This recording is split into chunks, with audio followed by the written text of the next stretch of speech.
ہمارے بچوں کو، ہمارے بڑوں کو، ہمارے نوجوانوں کو، ہمارے بوڑھوں کو اپنے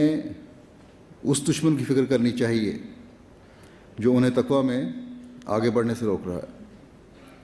انہیں نیکیوں میں آگے بڑھنے سے روک رہا ہے۔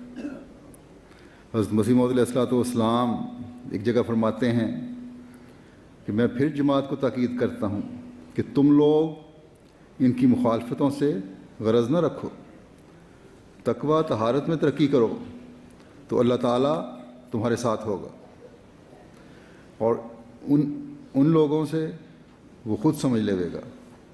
وہ فرماتا ہے ان اللہ مع الذین اتقوا والذین هم محسنون،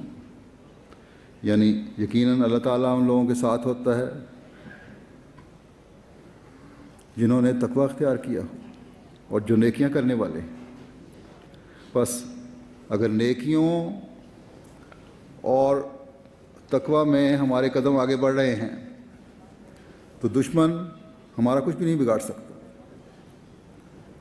گزشتہ تقریباً 1.25 صدی سے ہم یہی دیکھ رہے ہیں، ہر ایک یہی مشاہدہ کر رہا ہے، یہی ہم نے دیکھا ہے کہ دشمن نے ہمارے چند پیاروں کی زندگی تو گو ختم کر دی اور ہمارے مالوں کو تو بے شک لوٹا ہے۔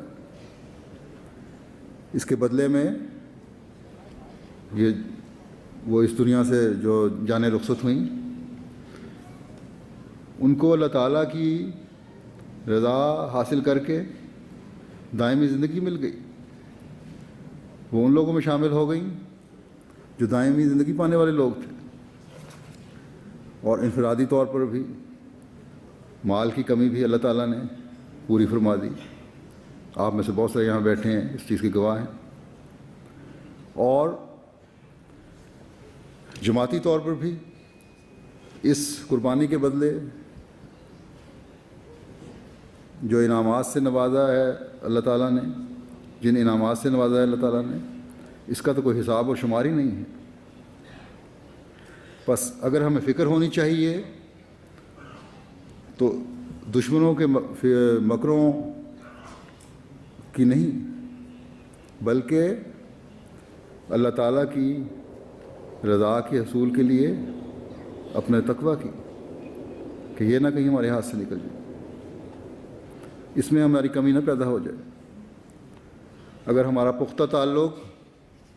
اللہ تعالیٰ سے ہوگا تو ہماری دعائیں اللہ تعالیٰ کے فضلوں کو کھینچیں گی، اور دشمن سے جیسا کہ حضرت مسیح موعود علیہ السلام نے فرمایا خدا خود سمجھ لے گا، اور سمجھ رہا ہے۔ مخالفین کے اتنے شور شرابے کے باوجود صرف مقامی طور پر ملکوں کے اندر ہی مخالفت نہیں ہے، بلکہ اخباروں اور ٹی وی چینلز کے ذریعے سے تمام دنیا میں احمدیت کی مخالفت کی جاتی ہے۔ لیکن مخالفت جماعت کے تعارف کا باعث بنتی ہے۔ حضرت مسیح موعود علیہ الصلوۃ والسلام بھی فرمایا کرتے تھے کہ ہمیں بھی نہیں پتہ چلتا کہ کس طرح ہمارا پیغام پہنچ رہا ہے۔ ایک مجلس میں آپ علیہ السلام نے فرمایا کہ کثرت کے ساتھ لوگ اس سلسلے میں داخل ہو رہے ہیں، بظاہر اس کے وجوہ اور اسباب کا ہمیں علم نہیں، ہماری طرف سے کون سے واعظ مقرر ہیں جو لوگوں کو جا کر اس طرح بلاتے ہیں، یہ محض خدا تعالیٰ کی طرف سے ایک کشش لگی ہوئی ہوتی ہے جس کے ساتھ لوگ کھنچے چلے آتے ہیں۔ فرمایا اس نے ایک کشش رکھتی ہے، جہاں تک اللہ تعالیٰ اس سلسلے کو پہنچانا چاہتا ہے اس حد تک اس نے کشش رکھتی ہے۔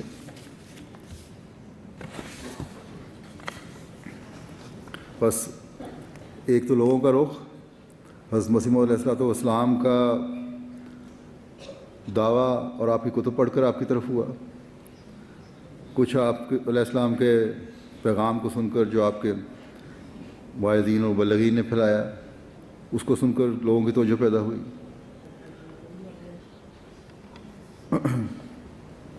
کچھ لوگوں کو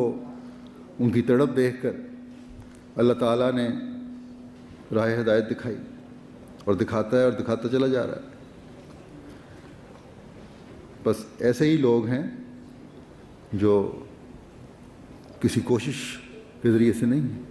بلکہ کہیں سے پیغام سن لیا یا اللہ تعالیٰ نے جن کو رہنمائی فرمائی، ایسے ہی لوگوں کا ذکر حضرت مسیح علیہ السلام نے فرمایا ہے کہ اللہ تعالیٰ ان کی ہدایت کا سامان پیدا فرماتا ہے، اور ایک مقناطیسی کشش کی طرح وہ آگ کی طرف کھینچے چلے جاتے ہیں۔ اس زمانے میں بھی کھینچے چلے آ رہے تھے جب حضرت مسیح علیہ السلام کا وجود اس دنیا میں تھا، اور آج بھی کھینچے چلے آ رہے ہیں جب کہ آپ کا پیغام دنیا میں کسی بھی شکل میں پہنچتا ہے، یا جو بھی سعید فطرت ہدایت کی دعا کرتے ہیں۔ اور یہ بھی حضرت مسیح علیہ السلام کی صداقت کی ایک دلیل ہے کہ یہ کشش اللہ تعالیٰ نے آج بھی رکھی ہوئی۔ آج بھی خدا تعالیٰ ایسے سامان پیدا فرماتا ہے کہ لوگوں کی توجہ حضرت مسیح علیہ السلام کی طرف ہو رہی ہے، باوجود مخالفتوں کے اللہ تعالیٰ کے فضل بڑھتے چلے جا رہے ہیں۔ ایک مجلس میں حضرت مسیح علیہ السلام نے مخالفین کی مخالفتوں اور اللہ تعالیٰ کا کیا منشا ہے جس کا اظہار اللہ تعالیٰ فرماتا رہتا ہے، اس کے بارے میں فرماتے ہوئے آپ نے فرمایا کہ آج رات کے الہام انا فرعون و حامان و جنودہما کانوا خاطئین، فرمایا کہ یہ ہوا مجھے۔ اس کا مطلب یہ ہے کہ آخر خود ہی اس کی وضاحت فرماتے ہیں اس الہام کی کہ آخر کو ظاہر کروں گا کہ فرعون یعنی وہ لوگ جو فرعون کی خصلت پر ہیں، اور حامان یعنی وہ لوگ جو حامان کی خصلت پر ہیں، اور ان کے ساتھ کے لوگ جو ان کا لشکر ہیں، یہ سب خطا پر ہیں۔ اس کی وضاحت کرتے ہوئے، اس کا ذکر فرماتے ہوئے آپ نے مجلس میں فرمایا کہ یہ الہام مجھے رات کو ہوا۔ فرمایا کہ فرعون اور اس کے ساتھی تو یہ یقین کرتے تھے کہ بنی اسرائیل ایک تباہ ہو جانے والی قوم ہے اور اس کو ہم جلد فنا کر دیں گے، پر خدا نے فرمایا کہ وہ ایسا خیال کرنے میں خطا کار تھے۔ ایسے ہی اس جماعت کے متعلق مخالفین و معاندین کہتے ہیں کہ یہ جماعت تباہ ہو جائے گی،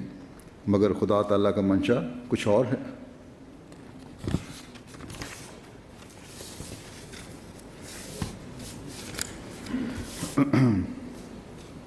بس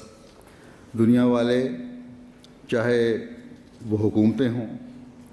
یا تنظیمیں الہی جماعتوں کو تباہ نہیں کر سکتی۔ بڑے بڑے فرعون آئے، حامان آئے اور اس دنیا سے ناکام و نامراد گزر گئے۔ بڑے بڑے حاسد آئے اور اپنی حسد کی آگ میں آپ ہی جل کر بسم ہو جاتے رہے اور ہو رہے ہیں۔ بڑے بڑے شریر اٹھتے ہیں لیکن خود اپنے شروں کا نشانہ بنتے ہیں۔ اللہ تعالیٰ کے فضلوں کا ذکر ہو رہا ہے کہ کس طرح اللہ تعالیٰ لوگوں کے رخ پھیرتا ہے۔ حضرت صاحب نے ذکر فرمایا کہ پتہ نہیں لگتا ہمیں بعض جگہ کس طرح پیغام پہنچتا ہے۔ تو جیسا کہ میں نے کہا، اس کی آج بھی ہمیں مثالیں نظر آتی ہیں اور کثرت سے نظر آتی ہیں۔ ان چند مثالوں میں سے، ان واقعات میں سے جو آج کل بھی ہو رہے ہیں، چند واقعات میں نے مثال کے طور پر لیے ہیں، وہ آپ کے سامنے رکھتا ہوں۔ عوض احمد صاحب ہیں ہمارے ایک فلسطین کے، وہ بیان کرتے ہیں